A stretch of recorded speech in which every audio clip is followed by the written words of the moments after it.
At first, there is nothing. Darkness.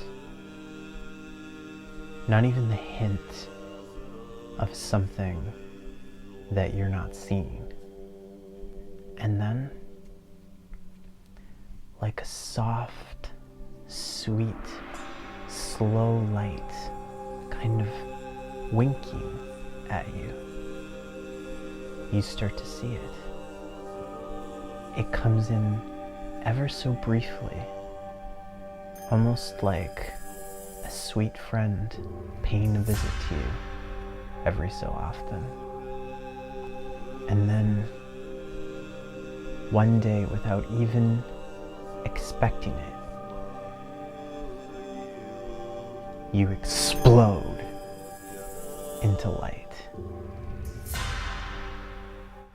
Each of us have two eyes that we're very familiar with and we use regularly. Those two eyes essentially are independent of each other, separate, but they're designed to work to create one three-dimensional picture. That also is complemented with another eye, an eye that we're not used to thinking of actually being an eye. And it's an eye directly in the center of your head, the third eye. It's been given that name for a very specific reason. It literally is an eye. I remember listening to David Wilcock in a seminar talking about the pineal gland, or what he called the pine needle gland.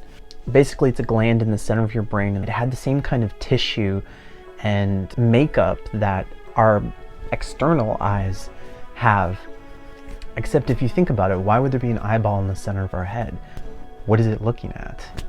Back in 2006, when I first had my Kundalini awakening, I started to notice like a small pinprick of light in my vision. I had no idea for the longest time what I was looking at. I honestly thought that it was like some sort of angel, is because of how angelic that light looked. Like, it looked beautiful. I could imagine people who have like more of a religious context than I really have, thinking that maybe it was like gifted to them from God. Because when you see it, like, it seems in its very nature and expression divine. It seems beautiful, like you would create like beautifully celestial pieces of artwork. It feels and looks like that. And I noticed it would appear in different places in my vision. It would be over here one day, it would be over there one day, it would be over there one day. Some days it kind of got like a little bit bigger, but most of the time it was like about that size. It was like just very, very, very, very small. I didn't know it was in my own eyesight that I was seeing it. That's how like detached I am from recognizing something external from myself to something that actually is internal, or in this case, in the center of my head. When the Kundalini awakening happens, there were a lot of effects that changed my body in ways that I literally cannot come back from. Like, I have no ability to be the person I was physically speaking when I was asleep. More asleep than I am right now, because this is still technically a state of sleeping. So a lot of things kind of changed at that point. But this was one of the changes that happened. Sarah's saying she has something to do with this.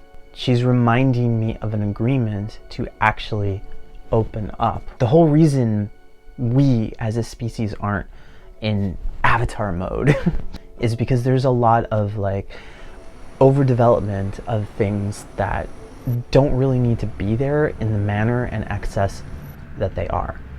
Humans are greedy and don't really understand that they are. They actually need a lot less to do even more than they believe that they're capable of doing.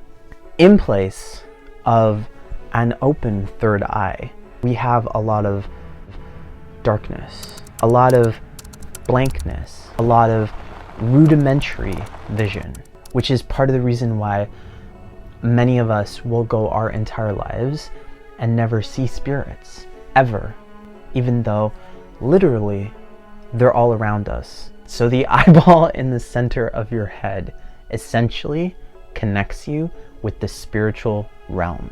That is its primary purpose in terms of being embedded in the core of what is like a thick skull, brain, and surrounding infrastructure. It has no reason to be on the outside because it is looking at things in a divine light. These eyes are meant to navigate the world around you, but they do operate in conjunction with that third eye when you're conscious in 3D. So when you are not aware that your spirit having a physical experience, you are asleep on that level. Even though that level is the most important level to retain a healthy connection with yourself. It's kind of like you've taken your own excess and then put it over your eyes. That opening of the third eye is like the relaxing of that excess so that the so-called veil drops before you. I refer to it as the fold because I think it's a more appropriate analogy, because it is more like your unbroken being has just been folded away from itself, so it interprets a separation where in fact there is none. But if you just follow that fold, you'll end up following yourself back to spirit, relax into it, and see, I've been spirit the entire time. This is not a video to advise people to start to play around with this aspect of themselves, because if it's not open, there's a very good reason why it isn't. And if it is opening, there's a very good reason for why it is.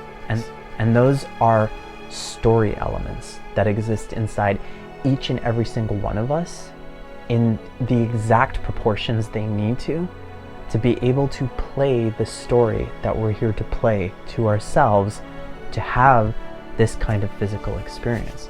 So part of the physicality that reveals a great vision to us about who and what we are is the opening of that third eye. I wanted to relate a couple experiences to explain why my experiences were different than things I had heard. There's a point where you kind of drift off to sleep. And when you do, you're in this kind of like state of being where you're like in your imagination and you're visually experiencing things. The things that you're seeing, you actually see. I want to demonstrate this too with you right now. If you could, in your mind's eye, I want you to picture a heart. Just a simple heart, whatever kind of heart that you can picture. So picture it. Picture the curves, picture the center where it meets. Now, I want you to understand something. When you're picturing that in your mind's eye, this is not a mental concept. You are actually creating a visual experience that you are literally seeing with that eye. But the reason why you're not aware that you're actually physically seeing it is because your consciousness has separated to that degree, has grown so far away from itself that you're not actually in touch with the reality, that you're literally actually physically seeing that just the way you would see anything else. You can't really do this unless you have like that Kundalini energy released inside of you, specifically in the manner that I did. When you start to like allow that energy to become all of who you are, you can see the fact that all of this is actually a dream. You can see it clearly. Your consciousness clears, your eyesight clears, your body sense, physical perception clears to the point where you can see the cartoon-like reality of the life that we're living, where you start to see people almost like they're fake, like everything is kind of fake. It's almost a dream or like a movie or a video game or something like that. I would spend, like I said, a long time lying down on my mattress. I would spend long hours and not really notice the passage of time so much. Like I could be lost in a single moment for hours and hours. And I had lived years like that, years, just living in the moment, living with very simple means, things that I was very, very familiar with in my life, so I barely even thought about them. I spent all my time just focusing on myself. I did nothing else really during this time period. It was during that point where I laid down and I started to fantasize about something, or I started to just explore my mind, and I realized when I was exploring those images that I was literally seeing them in my mind's eye. Like I could physically actually see what I was imagining. But I had to bring myself to such a high level surrender that I could actually see myself seeing those things and say, holy shit, you actually see it. When you picture something in your mind, yeah, it seems like it's far away. It seems like it's just like a mental abstract. It's not actually visual, but it is actually completely visual.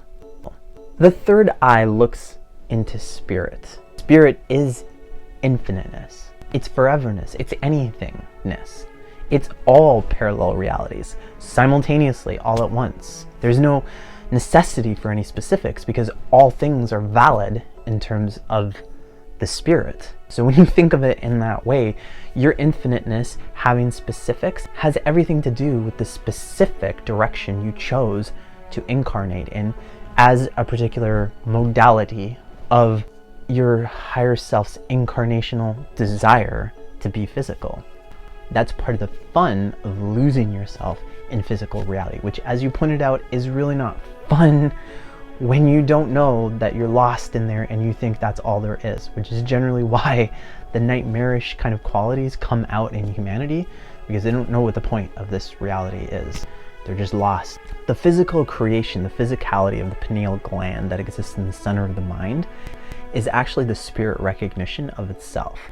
It's like the spirit soul, in a sense, in the center of the mind, because it recognizes itself, at least in visual terms, what it looks like. There were parts where Sarah kind of illustrated something to me. I believe it's called synesthesia.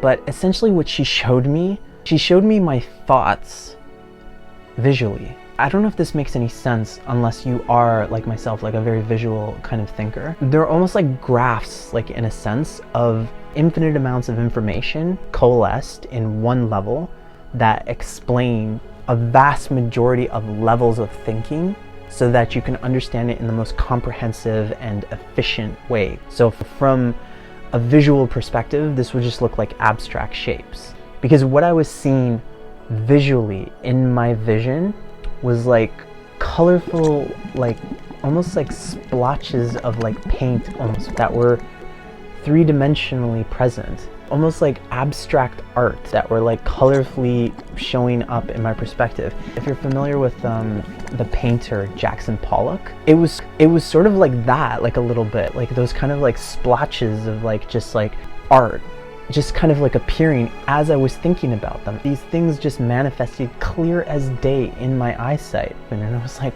wow, that's so cool, like almost like digital. I didn't have this experience when I was dreaming. I had this experience when I was awake. And it just shows you like some of like what the capabilities of our bodies actually can do. Like imagine if you were collecting like a whole bunch of poems or something like that, right? So you put them in a book and then you color code them. So you color code the ones that all have to do with like sadness, blue.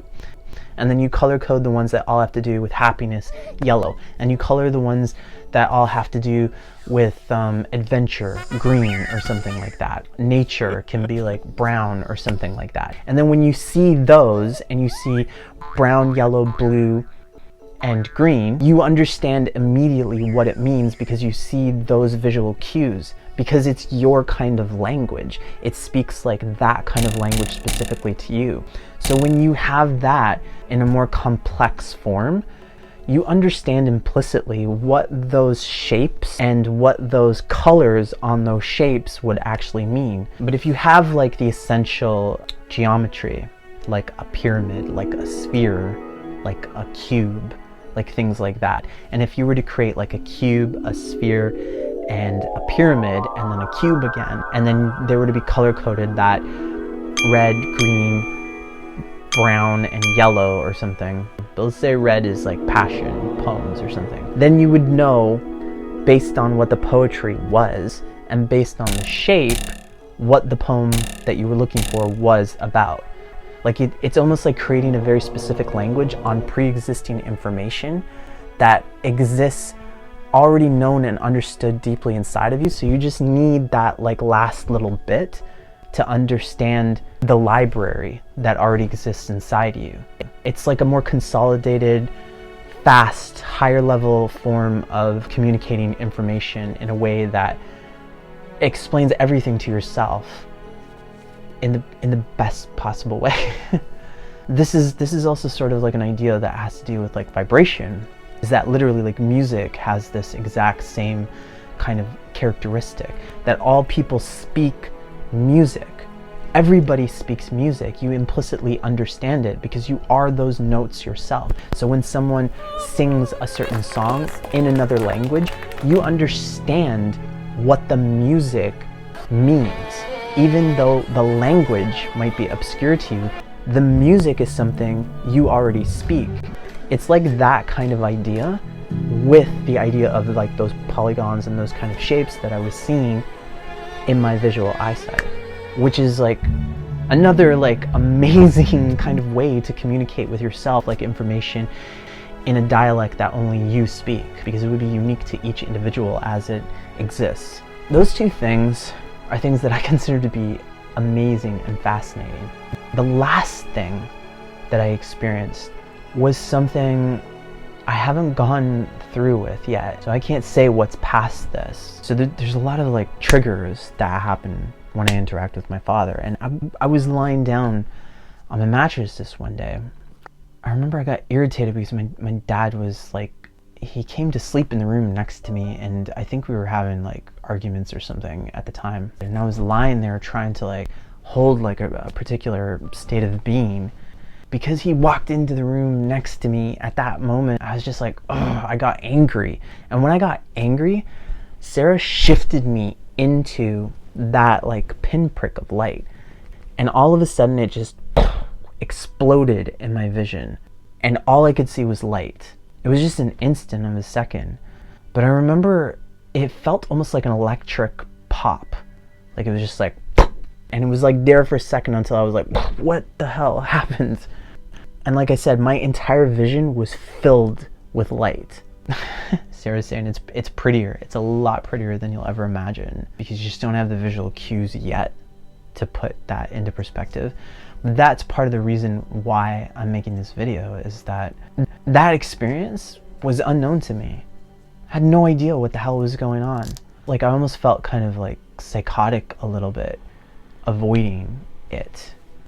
You have to understand, my life until 2006, from my perspective, I was just a dud. Like I was just like I said, like a loser. Like I wasn't really good, and I'm not really good at like living life like most regular people are.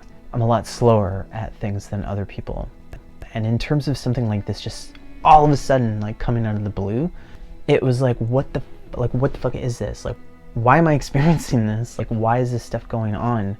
There needs to be a lot more understanding of the reality of such things, because like I said, I come from just a regular life, like that doesn't have any kind of like official information about this kind of stuff. I'm always having to like scavenge and like meet people like in the fringes and stuff, and if I try to talk about it mainstream, people, they don't know anything about this stuff. So like it needs to be brought out, like what this stuff actually is and why it's missing from everyday life. Because if I'm having like a third eye experience, why am I having it, and like why aren't like the world leaders, for example, having that? Like why aren't people who are in power having that? How come they're not like the authorities on that? If they're in power, how come one thing isn't synonymous with the other, right? Like how come it's not just one thing?